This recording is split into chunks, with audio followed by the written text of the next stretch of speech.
नृत्यलोक संरक्षिका अमाया।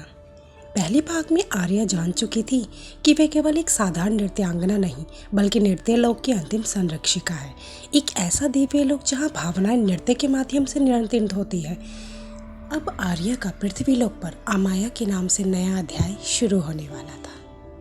एक सुबह एक रहस्यमयी धुन सुनाई दी जब वे सो की उठी। जैसे ही उसने ध्यान लगाया उसमें उसका नाम था अमाया। उसी दौरान अमाया को गुरु माता की एक बात याद आई। गुरु माता ने कहा था कि जब उचित समय आएगा तो तुम्हारे लिए नृत्य लोक का दरवाजा स्वयं ही सामने प्रस्तुत हो जाएगा, और वो वही समय था। अमाया के पैरों के नीचे एक चमकता हुआ नृत्य मंच तैयार हो रहा था जो उसको नृत्य लोक की ओर लेके जा रहा था। जैसे ही अमाया ने नृत्य मुद्रा धारण करी, उसके सामने एक स्वर्णिम प्रकाश से बना एक द्वार प्रकट हुआ। वह उस द्वार से होकर नृत्य लोक की ओर पहुंचने के लिए निकल पड़ी।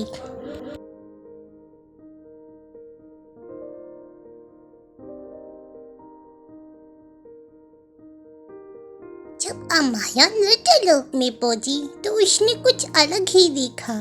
एक अद्भुत संसार जहाँ प्रकृति स्वयं लय के साथ थिरकती थी, चारों ओर सरगम थी। तभी आर्या की भेंट रियांश नामक एक दिव्य मार्गदर्शक से हुई। उन्होंने बताया कि नृत्य लोक में संकट है। 7 भावों प्रेम, क्रोध, करुणा, साहस, शक्ति, आनंद और त्याग के प्रतीक 7 दीपों में से 3 बुझ चुके हैं, करुणा, शांति और आनंद। यदि ये 3 पुनः प्रज्वलित नहीं हुए तो नृत्य लोक और मानव लोक दोनों नष्ट हो जाएंगे।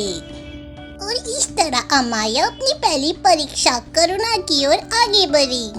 एक सूखा वन जहाँ जीवन समाप्त सा हो चुका था, उसने करुणा रस नृत्य करना शुरू किया।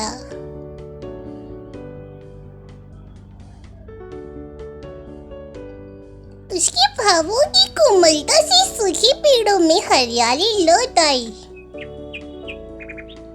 चारों ओर चमकीला फैल गया।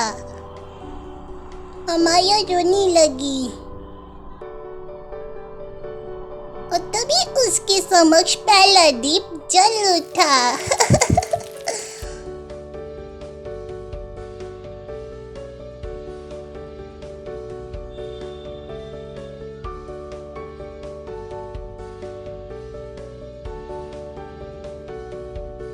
वहीं से अमाया दीपक को हाथ में लिए अपनी दूसरी परीक्षा शांति की ओर बढ़ी।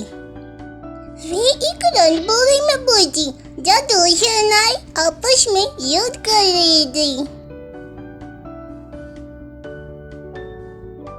आर्या ने संतुलन बनाने के लिए संतुलन तांडव शुरू किया।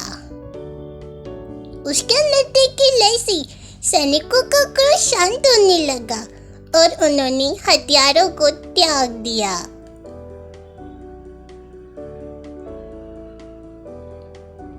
शांति का दीप पुनः प्रज्वलित हो उसके हाथों में वापस लौट आया और अमाया शांत हो गई। और फिर यहीं से अमाया अपनी तीसरी सबसे कठिन परीक्षा आनंद की ओर बढ़ी।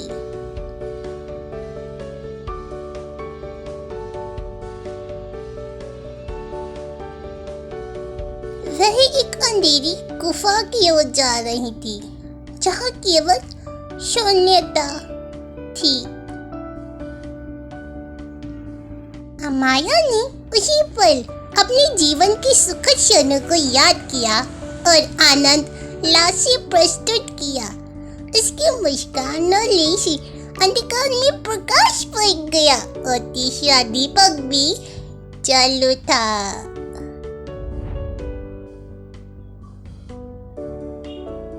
अमाया बेहद खुश थी।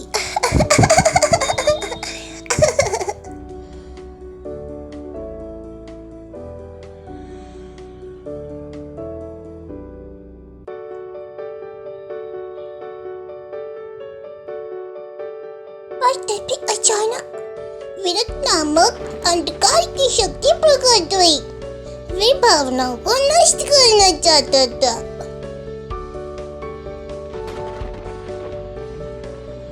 मैं तुम्हारी भावनाओं को नष्ट कर दूंगा अमाया। इस तरह उसने अमाया पर आक्रमण किया, पर अमाया ने सप्तभाव नृत्य आरंभ कर दिया।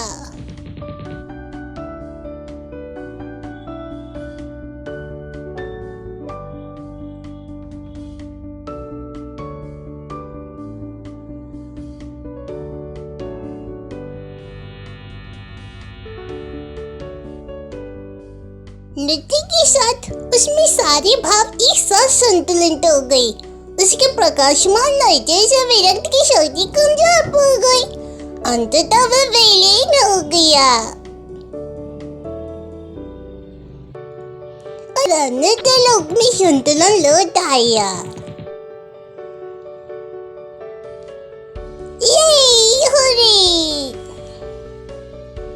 रियांश अमाया के समक्ष प्रस्तुत हुआ और उन्होंने अमाया के सामने सर नतमस्तक कर दिया और आया हुआ नृत्य लोक अधिष्ठात्री घोषित कर दिया। रियांश ने अमाया को मानव लोक वापस जाने के लिए बोल दिया। जब अमाया मानव लोक में लौटी, सब कुछ सामान्य था, पर वे बदल चुकी थी।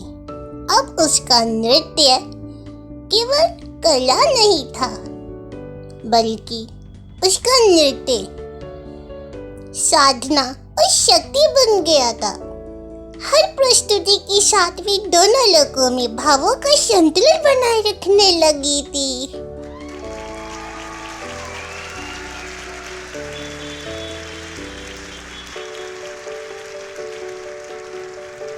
अमाया को पता था यह अंत नहीं, बल्कि एक नया सफर की शुरुआत है। तो इस तरह आपको हमारी कहानी अच्छी लगी तो चैनल को लाइक और सब्सक्राइब जरूर करें और हमारे साथ जुड़ी रहिए एक नए अध्याय के साथ।